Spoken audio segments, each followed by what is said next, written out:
कभी कभी हम जिंदगी की भागदौड़ में उन लोगों को भूल जाते हैं जिनकी पूरी दुनिया हम होते हैं। नेहा के साथ भी कुछ ऐसा ही हुआ था। नेहा एक बड़े शहर में नौकरी करती थी। उसके पास अपने सपनों के लिए समय था, लेकिन अपनी माँ के लिए समय नहीं था। उसकी माँ रोज उसे फोन करती थी और पूछती थी, बेटा खाना खा लिया? नेहा अक्सर जल्दी में जवाब देती, हाँ माँ, बाद में बात करती हूँ। माँ उसकी आवाज सुनकर ही खुश हो जाती थी। एक दिन माँ ने फोन पर कहा, बेटा इस बार छुट्टी में घर आ जाना, तुमसे बहुत जरूरी बात करनी है। नेहा ने फिर कहा, देखती हूँ माँ, काम बहुत है। माँ चुप हो गई। कुछ दिनों बाद नेहा ऑफिस में काम कर रही थी। अचानक उसके फोन पर एक अनजान नंबर से कॉल आया। उधर से आवाज आई, बेटी तुम्हारी माँ की तबीयत बहुत खराब है। यह सुनकर नेहा के हाथ से मोबाइल गिर गया। जिस माँ की आवाज को वह रोज टाल देती थी, आज वही आवाज सुनने के लिए उसका दिल बेचैन हो गया। नेहा तुरंत गांव के लिए निकल पड़ी। लेकिन जब वह घर पहुंची तो घर का दरवाजा खुला था। आंगन खाली था। घर में एक अजीब सी खामोशी थी। मेज पर एक छोटा सा लिफाफा रखा था। उस पर लिखा था, मेरी प्यारी बेटी नेहा के नाम।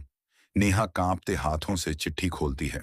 चिट्ठी में लिखा था, बेटा अगर तुम यह चिट्ठी पढ़ रही हो तो शायद मैं तुम्हारे पास नहीं हूं।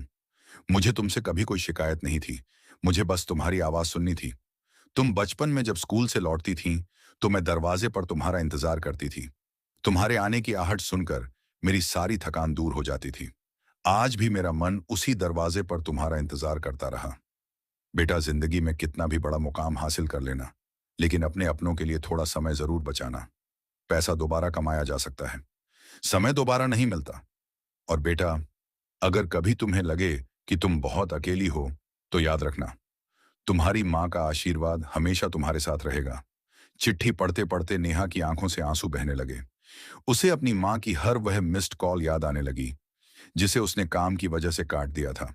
उसे माँ की वह आवाज याद आने लगी, बेटा खाना खा लिया?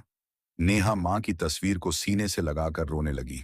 वह बोली, माँ काश मैंने आपकी हर कॉल उठा ली होती। उस दिन नेहा को समझ आया कि दुनिया की सबसे कीमती चीज पैसा या सफलता नहीं, बल्कि अपनों का साथ है। उसने अपनी जिंदगी बदलने का फैसला किया।